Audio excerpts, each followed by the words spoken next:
예레미야 2장은 예루살렘의 성 시온이 멸망한 그런 모습을 이야기합니다. 근데 예루살렘 시온이 멸망한 그런 모습을 한마디로 하나님께서 진노하셔서 버리셨다. 그렇게 표현을 합니다. 예루살렘에 대해서 성경은 한마디로 하나님의 보호 안에 있던 곳이다. 이렇게 표현합니다. 하나님의 보호 안에 있었던 곳이다. 그것을 딸 시온 이렇게 표현하죠. 누구나 자기 딸들을 귀중히 여기고 딸은 보호의 대상입니다. 1절에 나타난 말씀 보니까 딸 시온을 이렇게 딸 시온 그렇게 예루살렘을 표현합니다. 그 뒤에 계속 이어지는 말씀들을 보면 예루살렘에 대해서 여러 가지로 표현들을 하고 있습니다. 그것을 2절 말씀에 보면 거처라고 성경은 말씀을 해주고 있고, 그리고 2절 말씀에 견고한 성체 이렇게, 그리고 3절에 나타난 말씀을 보면 뿔 그렇게 말씀하고 있습니다. 그리고 그 뒤에 4절에 나타난 말씀 5절 쭉 말씀을 보면 4절에서는 딸 시온의 장막 이렇게 장막이라는 표현도 쓰고 궁궐, 성, 초막, 제단, 성별, 성소, 궁전, 성곽, 성문, 빗장 다 이런 표현들이 뭐냐면 보호 아래 있는 한마디로 안전한 곳이라는 표현입니다. 하나님의 보호 안에 있으면 누구나 다 안전합니다. 하나님의 보호의 장막이 덮고 있으면 안전한데 1절 말씀에 보면 그의 발판을 기어가지 아니하셨도다. 이렇게 지금 1절 하반절 보면 발판을 기어가지 않았다. 그 발판이 뭐냐면 이스라엘 백성들이 지성소에 들어가면 지성소에 그룹이 지금 날개를 펴고 있는 그룹이 있습니다. 그 날개를 펴고 있는 그룹은 어디에 있느냐면 법궤, 뚜껑 위에 그 그룹이 그것을 밟고 이렇게 서 있는 그런 모습이죠. 그렇기 때문에 발판을 기어가지 않았다. 이 말씀은 여호와의 언약궤를 기어가지 않았다. 다시 말하면 하나님께서 이스라엘 백성들과 언약하셨던 언약의 말씀들을 기억하지 않았다. 이렇게 말씀하고 있는 거죠. 그러니까 하나님의 보호 안에 있었던 하나님이 그룹들을 통해서 그들을 덮고 있고 보호하고 지키고 책임지고 있는 그런 모든 것들, 그래서 장막이나 뿔이나 성이나 성곽이나 등등 모든 것들 하나님의 보호 안에 있었는데 성경에 나타나는 단어 가운데 중요한 것은 하나님께서 기억하지 않았다. 이렇게 표현하고 있는 말씀뿐만 아니라 2절에 나타난 말씀을 보면 하나님께서 그들을 욕되게 하셨다. 왜냐? 하나님의 진노로 그들을 욕되게 하셨다는 거예요. 욕되게 하셨다. 그리고 3절에 나타난 말씀과 4절, 6절에 나타난 말씀을 보면 맹렬한 진노 이런 말씀들을 이런 말씀들을 사용하면서 하나님께서 이스라엘 백성들에게 노하셔서 그들을 기억하지 않고 그들을 욕되게 하고 그들에게 진노를 쏟아부었다. 이렇게 말씀하는 거죠. 그러면 왜 이스라엘 백성들은 하나님의 진노를 샀을까? 바로 그거죠. 이스라엘 백성들이 하나님의 진노를 사게 되었는데 하나님의 진노를 사게 된 것은 하나님과 원수되었기 때문에 그래요. 우리가 하나님의 원수가 되면 하나님의 진노를 사게 됩니다. 하나님과 원수되는 일이 뭐냐? 이렇게 이야기할 때에 하나님과 원수되는 일들은 세상에 여러 가지를 많이 이야기를 하고 있는데 성경에 구체적으로 말하고 있는 하나님과 원수되는 일의 가장 첫 번째가 뭐냐면 우상숭배입니다. 하나님이 주인이심을 거부하고 하나님이 주인이 아니라 또 다른 것들을 내가 주인으로 삼기 시작을 할 때 그것을 영적 간음이라고 표현하죠. 이스라엘 백성들이 영적 간음을 행하는 하나님과 원수되는 일의 가장 첫 번째는 우상 숭배. 그러니까 우상 숭배를 하면서 이스라엘 백성들은 하나님을 버리게 된 거죠. 우리도 마찬가지입니다. 하나님이 가장 싫어하는 일 가운데 하나가 뭐냐면 우상 숭배입니다. 하나님이 주인 되심을 거절하는 거죠. 하나님이 주인 되심을 거절하는 거, 그것은 쉽게 말하면 우리가 하나님 아버지, 당연히 하나님을 아버지라고 불러야 되는데 하나님을 아버지라고 인정하지 않는 거죠. 세상 사람들이 왜 다 죄인입니까? 세상 사람들이 다 죄인인 이유는 마땅히 하나님을 아버지라고 불러야 되는데 하나님이 아버지 되는 걸 거부하기 때문에 그래요. 우리가 그렇게 생각하면 그것처럼 불효한 일이 어디 있겠습니까? 자기 아버지를 아버지라고 인정하지 않고 당신 내 아버지가 아니다. 이렇게 이야기하는 일, 그건 불효하는 일이죠. 마찬가지로 하나님을 아버지라고 인정하지 않고 우리가 하나님을 우리의 삶의 주인으로 인정하지 않는 우상숭배, 그것은 우리가 하나님의 진노를 사기에 충분한 그러한 일이다. 그렇게 말씀하고 있는 겁니다. 그래서 이들은 하나님과의 진노를 사게 돼서 하나님과 원수가 되었는데, 그것을 야고보서 4장 4절은 뭐라고 이야기하느냐? 너희가 세상과 벗됨이 하나님과 원수되는 것을 알지 못하냐? 이렇게 말씀하죠. 세상과 벗되는 거. 내가 하나님을 버리고 포기하지는 않았습니다. 하나님을 버리고 포기하지는 않았는데 여전히 내 마음 가운데 있는 것은 세상과 벗된 일들이죠. 세상을 친구 삼아 살아가는 일. 그래서 성경은 대마에 대해서 무엇라고 말하느냐? 대마는 세상을 사랑함으로 나를 버리고 떠났다. 그렇게 말하잖아요. 세상 사랑함, 세상과 벗됨, 이것은 하나님과 원수되는 일의 발걸음의 시작이라고요. 이러한 일들이. 그럼 그것은 어디서부터 오냐? 그것이 오는 것을 로마서 8장 7절에 나타난 말씀을 보면 육신의 생각은 하나님과 원수가 되나니. 육신의 생각에서 온다고요. 왜 자꾸 우리가 세상으로 나가려고 합니까? 이 우리 안에 육신의 생각이 가득 차 있으니까, 육신의 생각이 우리 안에 들어와서 우리를 장악하고 우리를 정복하기 시작하니까 육신의 생각, 그것이 세상을 부러워하고 세상과 친구되게 하고 세상과 짝하게 하려고 하는 거죠. 이 육신의 생각이 우리 안에 들어오는 일을 조심해야 되는 일 중에 하나가 뭐냐? 이렇게 이야기하면 육신의 생각이 우리 안에 들어와서 우리를 장악하는 것이 비교 심리입니다. 하나님의 주신 은혜를 생각하는 것이 아니라 끊임없이 비교하는 거. 다른 사람들과 비교하기 시작을 할 때에 그 비교라고 하는 것이 얼마나 세상과 짝하게 만드는지를 생각해 보십시오. 내가 자녀가 없어요. 자녀가 없는데 하나님 앞에 기도합니다. 하나님 자녀를 주세요. 그래서 자녀를 달라고 기도했더니 하나님의 은혜의 선물로 나한테 자녀를 주셨어요. 그런데 아이가 크기 시작합니다. 아이가 크기 시작하면서 늘 문제가 생기는 게 뭐냐면 우리 애하고 다른 애를 늘 비교하는 거예요. 애를 다른 애하고 비교하고 우리 애는 왜 공부를 못할까? 우리 애는 왜 말을 잘 못할까? 우리 애는 뭐 똑똑하지 않을까? 늘 비교하기 시작을 해요. 그 비교하기 시작하는 그 심리가, 그러면 어떻게 하면 우리 애도 세상 애들처럼 그렇게 쫓아가게 만들까? 그리고 애들을 뭐 학원 다 보내고 그러더라. 근데 어떤 분이 그러더라고.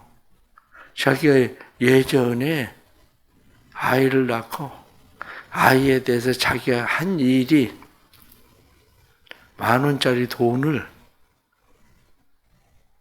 그분 표현으로 그래요. 이 방 하나만큼 10,000원짜리 돈을 다 처발랐대. 애한테. 그 정도로. 그때 당시에 집이 5천만 원 했는데 2년이면 5천만 원씩 들어야 돼.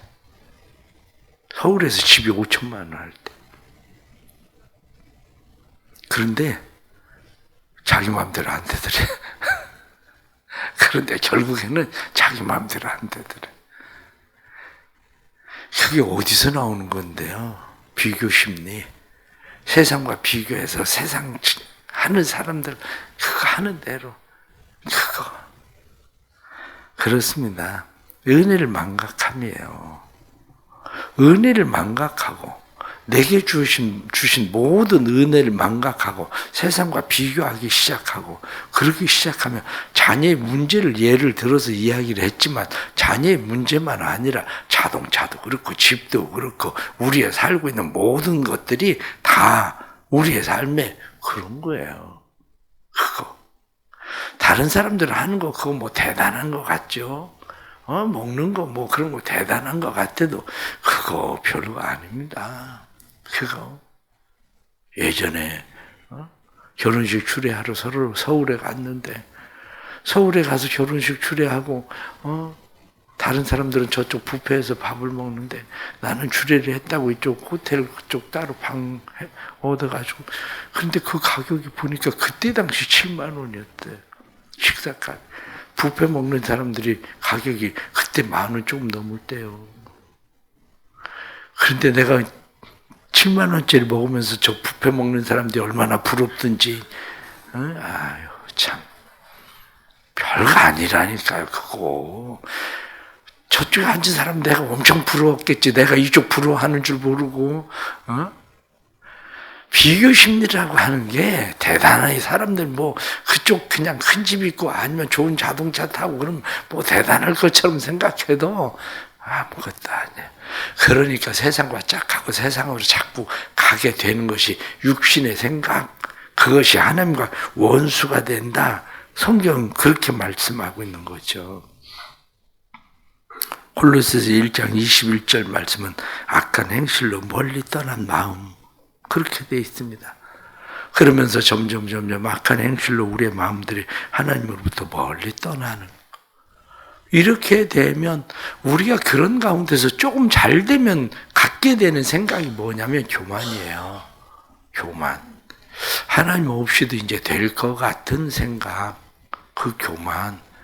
그게 우리 안에 들어와서 결국에는 하나님과 완전 원수가 되게 하고 하나님이 없어도 될 것 같이 우상이 돼버린 그런 모든 것들이 우상이 돼버리는 상황으로 내몰리는 우리의 삶의 모습들. 그러니까 성경은 이런 일에 대해서 뭐라고 말씀하느냐? 그래, 너희가 나를 멸시했잖아. 그 얘기하고 있는 거예요. 너희가 나를 버렸잖아. 너희가 나를 욕되게 했잖아.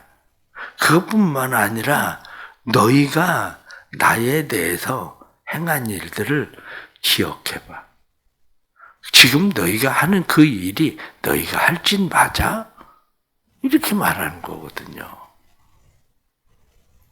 결론적으로 오늘 말씀을 우리가 보면 우리가 하나님의 진노를 사고 하나님과 원수가 되고 하나님을 욕되게 한 우리의 삶의 결과가 지금 나타나는 것들이 뭐냐? 그러면 내가 너희를 보호했었던 보호의 장막을 거두어 볼게. 이렇게 하신 거예요. 내가 너희의 보호의 장막을 거두어 볼게. 내가 너희를 강한 뿔처럼 성체로 그리고 너희의 거처, 장막, 궁궐, 초막 이런 모든 것들을 내가 다 보호했는데 그걸 내가 거두어 볼게. 내가 그것을 거두면 어떻게 됐느냐? 6절 말씀을 보면 주께서 그의 초막을 동산처럼 헐어버리시며 그의 절기를 폐하셨도다.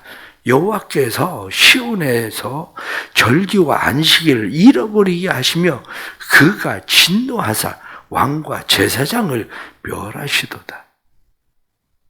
너희의 절기도 사라질 거고 너희 안식일도 사라질 거고 너희에게 진짜 이제 쉼과 평안이 있는지 너희가 겪어보면 알 거야. 이렇게 말하는 거죠. 그렇게 되면 돈이 있어도 쉼이 없어요. 평안이 없어요. 세상적으로 뭐가 잘 되는 것 같은데 쉼이 없는 평안, 없는 삶. 이 삶을 사람들은 살고 있다고요. 끊임없이 때로는 돈을 번다고 하는 사람들을 보십시오. 돈을 버는 게 아니라 돈에 밀려서 그냥 쫓겨서 살아가는 인생이지 돈을 버는 게 아닙니다. 그게 건강? 하나님께서 건강의 장막을 거두시면 건강을 누리는 게 아니라요. 건강에 대해서 쫓기고 사는 거예요. 한편으로 생각하면 저도 지난해 몸이 불편해지고 나서 그 다음부터 지금까지 다른 영양제 같은 거 전혀 안 먹습니다. 하나씩 늘어나기 시작하니까 주먹만큼 먹어야 돼. 하루에. 다 쓸데없는 거예요. 사실은 뭐 그 사람들 말 들으면 그거 아니면 뭐 우리 피가 뭐 막 끈적끈적 해가지고 콜타르 같아가지고 피 안 들어가서 죽을 것 같이 얘기하는데 그럴 일 없어요. 그렇지 않아. 내가 그 사람들 의사들 무시한다고 생각할지 모르지만 여러분들 보세요. 그런 거 안 먹어도 건강한 사람도 많아요. 그게 도움은 그게 어느 한계에 있는 사람들은 도움이 되겠지. 그런데 그렇지 않은 사람들은 건강이 어느 정도 정상인 사람들이 그거 그렇게 의지할 일 아니에요. 그게 내가 요즘 안경 잘 안 쓰면 조금 이게 잘 안 보이고 막 그래서 저기 하는데 제가 전립선 수술하라고 한 지도 거의 20년 됐어요. 수술 안 해도 지금까지 멀쩡하. 그냥 가고 있어. 아이고. 눈도 벌써 수술하라고 그런지 됐어도 안 해. 병 요즘 잘 가지도 않고. 무시하는 게 아니라 제가 얘기하는 것은 하나님이 장막을 거두시면 내가 아무리 관리해도 쫓기고 살아간다 그거예요. 하나님이 보호하시는 장막을 덮고 있을 때 평안과 안전이 있는 거지 하나님이 보호의 장막을 거두는 순간 성경에 나타난 말씀처럼 내가 무너뜨리고 내가 장막을 거두면 너희들은 절대 안전하고 편안하지 않다는 거예요. 성경은.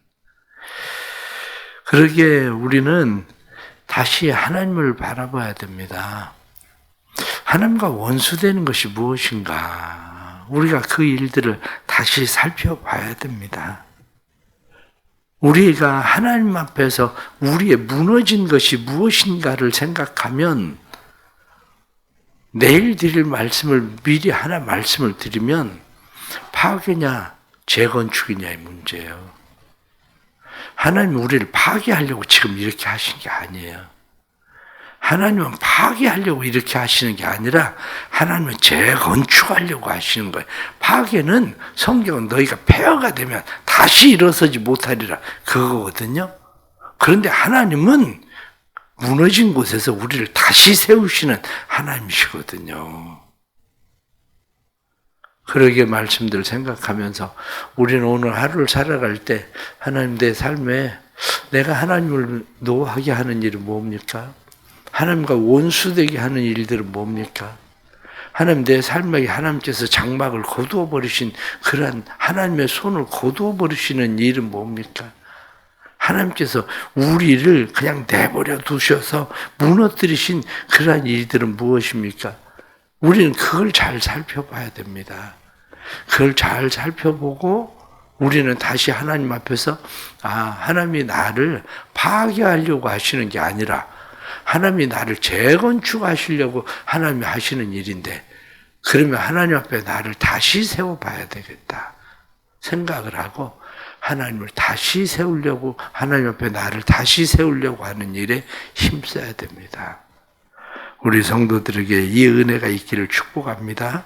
그래서 하나님의 보호 아래 안전하고 하나님의 보호하시고 지키시는 하나님의 은혜 가운데 살아가는 역사가 있기를 간절히 바랍니다. 기도하겠습니다.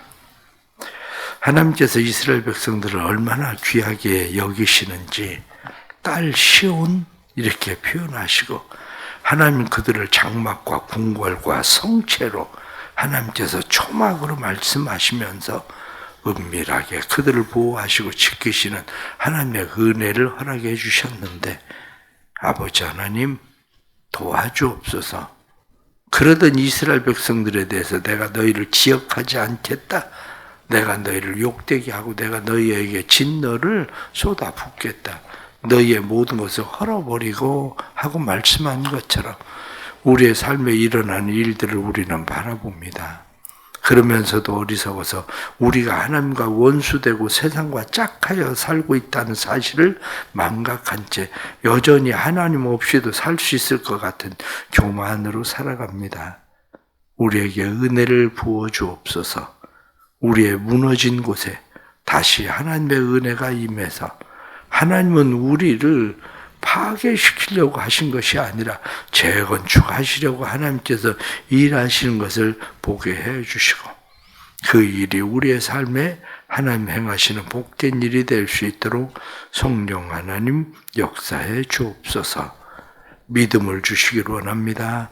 온전한 믿음 주셔서 믿음으로 하나님 앞에 살게 해 주시고 믿음으로 하나님의 선하신 뜻을 이루어 가도록 도와주옵소서. 새벽에 주님 앞에 나왔습니다.